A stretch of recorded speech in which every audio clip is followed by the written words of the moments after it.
얘, 너는 내가 하는 말이 말 같지도 않니? 주말에 애들 데리고 한번 내려오라니까 왜 이렇게 말을 안 들어? 내가 꼭 이렇게 전화해서 싫은 소리를 해야겠니? 어머님, 애들 둘 다 주말에도 학원 다니고 공부하느라 바빠요. 방학하면 내려간다고 했는데 왜 이렇게 닥달을 하세요? 닭달, 혼자 사는 할머니가 손주 보고 싶다고 하는 게 닭달하는 거야? 너가 애들을 쥐잡듯이 잡으니까 공부만 하느라고 놀 시간도 없지. 학원만 보낸다고 부모 역할을 다 하는 것 같냐? 어머님 댁 한 번 내려가려면 왔다 갔다 6시간 운전해야 해요. 남편도 힘들게 일하는데 주말에 운전을 그렇게 시키셔야 직성이 풀리시겠어요? 제가 애들 사진도 자주 보내드리고 영상통화도 얼마든지 하실 수 있잖아요. 한참 애들한테 중요한 시기고 애들이 먼저 공부에 집중하고 싶다는데 대체 왜 그러시는 거예요? 아니, 아무리 그래도 그렇지. 너가 친정 근처에서 살고 싶다고 박박 우기는 바람에 내 아들 멀리 데려가 놓고 이제 와서 멀다고 보러 오기 싫다는 게 말이나 되는 소리야? 저희 결혼하고 산 지도 벌써 11년 됐어요. 제가 둘째 낳기 전만 해도 자주 내려갔었잖아요. 애들도 더 이상 할머니 안 찾고 자기 친구들이랑 놀고 싶어 해요. 너가 중간에서 애들한테 내 욕을 하니까 그렇지. 제발 그만 좀 하세요. 애들 학교 방학하면 학원도 방학하니까 그때 데리고 내려갈게요. 너가 문제야. 항상 너가 나를 따돌리고 무시하니까 너는 애들도 똑같은 거지. 결혼 11년 차 10살 아들과 9살 딸아이를 키우고 있는 여자입니다. 남편과 맞벌이를 하면서 살고 있고 정말 모든 면에서 평범한 가정이에요. 시아버님은 제가 결혼도 하기 전에 먼저 돌아가셨고 어머님은 그때도 혼자 살고 계셨습니다.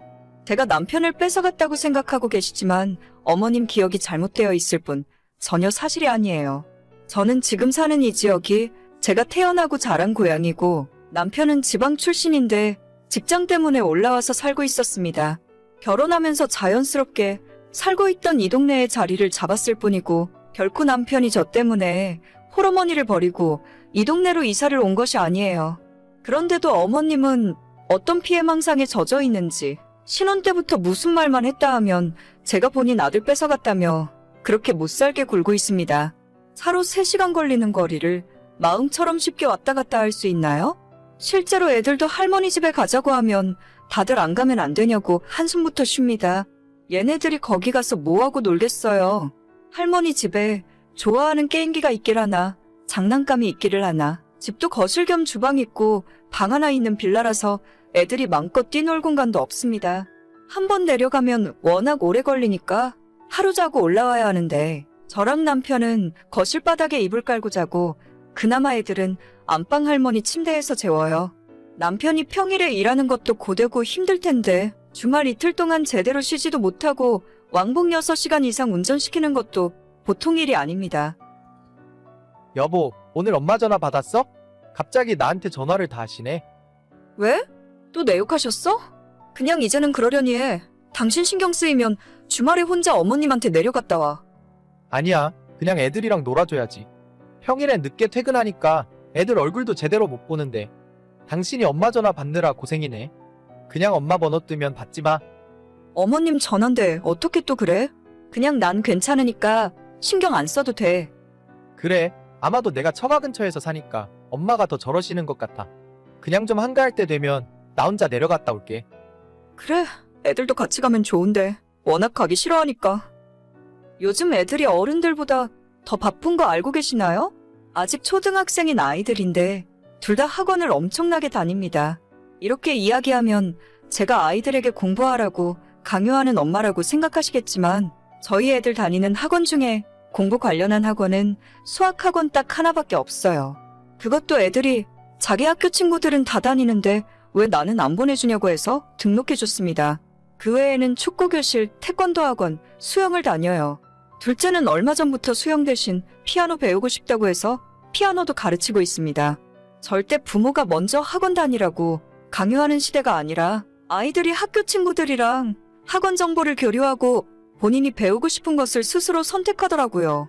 한 달에 들어가는 학원비만 해도 만만치 않은 돈이지만 저희 부부가 맞벌이를 하고 있어서 그럭저럭 학원비 걱정은 덜하고 있습니다. 저희 결혼할 때 혼자 사시는 시어머니한테 손을 벌릴 수가 없어서 시댁에서는 땡전 한 푼 받은 것이 없네요. 그나마 남편이 알뜰하고 경제 개념이 있는 편이라서 타지에서 혼자 자취하며 살았지만 결혼할 때 적지 않은 돈을 모아놨었습니다.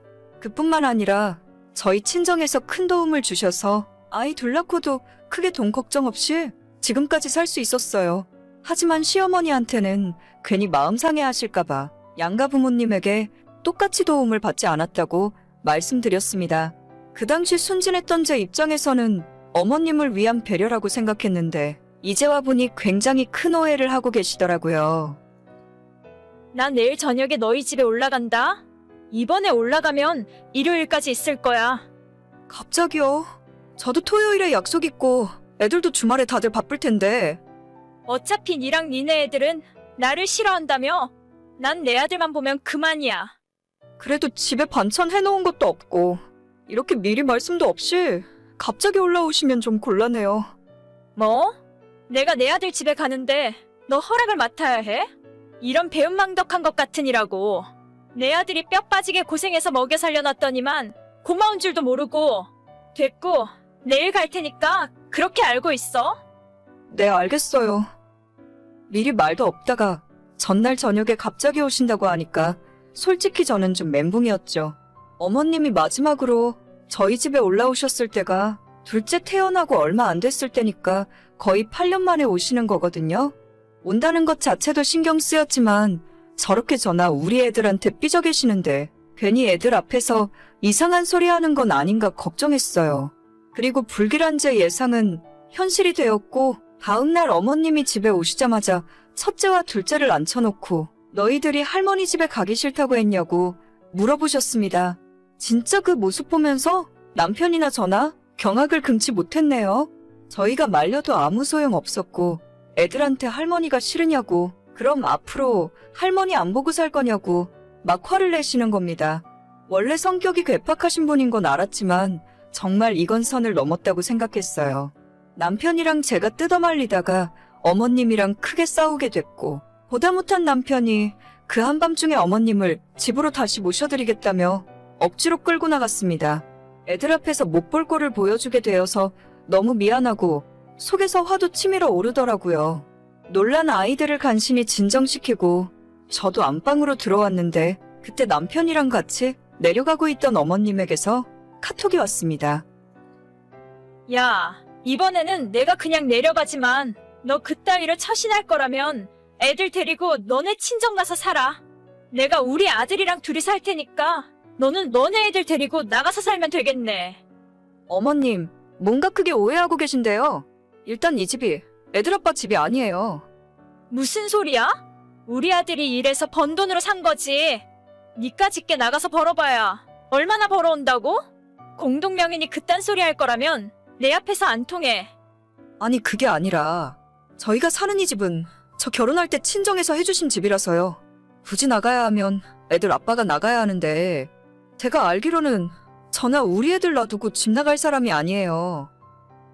니들 결혼하고 돈 모아서 산 집이라면서? 저희가 버는 돈으로 이런 아파트를 어떻게 사요? 애들 둘 키우면서 살면 월급 남는 것도 없어요. 그래도 한 집의 가장은 남편인 거야. 누가 아니래요? 우리 집의 가장은 애들 아빠고 이 집은 제 명의로 된 제 집이라고요. 상황 파악을 한 건지 그 이후로 답장은 오질 않았습니다. 남편이 그 늦은 시간에 시모를 댁에 모셔다 드리고 다시 집에 돌아왔을 때는 새벽 4시가 넘은 시간이었죠. 그 사이에 저와 시모가 카톡으로 한판 붙었다는 사실을 남편은 모르고 있었는지 갔다 와서 한다는 소리가 엄마가 내려가는 동안에 차 안에서 화도 다 풀리고 저에 대해 아무 소리 안 해서 좋았다고 하더라고요. 크게 충격을 받으셨는지 그 뒤로 지금까지 한 번도 시모한테 연락 온 적이 없습니다. 매주 꼬박 2-3번씩 전화해서 속을 다 뒤집어 놓는 분이었는데 이제는 더 이상 쫓아낸다 소리를 못 하시겠죠. 나이를 먹을수록 입은 닫고 지갑은 열라는 말이 있는데 저는 시모가 지갑까지는 안 열어도 괜찮으니까 입은 좀 닫고 계셨으면 좋겠습니다. 얘기를 하면 할수록 본전도 못 찾을 텐데 자꾸 저랑 싸워봤자 좋을 것이 하나도 없으니까요. 저도 그렇게까지 못된 사람은 아니라 평소에 며느리로서 기본은 하며 살았습니다. 8월에 애들 학원 방학하면 그때나 한번 애들 데리고 내려가야겠네요. 오늘의 사연은 여기까지입니다. 구독과 좋아요, 알림 설정은 많은 힘이 됩니다. 다들 행복하시고 좋은 하루 되세요.